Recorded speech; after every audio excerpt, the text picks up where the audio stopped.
Paano ba ma-recover ang Facebook account natin na walang phone number at email address na gagamitin? Minsan, hindi natin maiiwasan na mawala o makalimutan ang email address at phone number na ginamit natin sa pag-link sa ating Facebook account. Hindi mo rin magagamit ang authentication factor kasi nga wala yung phone number at email. Una, punta tayo ng Facebook apps. Then dito sa may upper right side, i-click itong tatlong linya.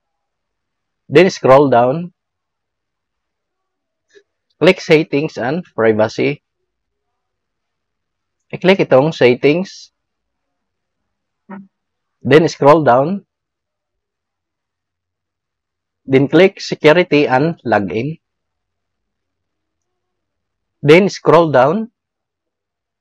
Click itong Authentication Factor. Then i-click itong Recovery Codes. Then Show Codes. So, kailangan i-enter yung password bago makita yung codes. Then, pagkatapos ma-enter yung password, click Continue.